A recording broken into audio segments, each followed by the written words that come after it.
আসসালামু আলাইকুম রহমতুল্লাহি ওয়া বারাকাতুহু। শুভ সকাল।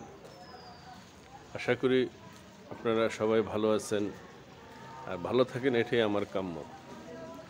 আর যে বিষয়টা হচ্ছে, আমরা যারা উম্মতি মুহাম্মদী আছি, যারা ঈমান এনেছি এবং ঈমানদার দাবি করি, বলেন তো কে কে আজকে আমরা ফজরের নামাজ পড়েছি এই শীতের মধ্যে উঠে?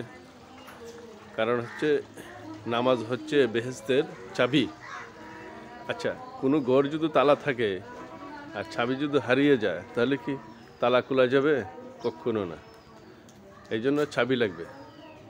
চাবি যদি থাকে তাহলে তালা খোলা। তবে এর বিষয় হচ্ছে গিয়া, নামাজ হচ্ছে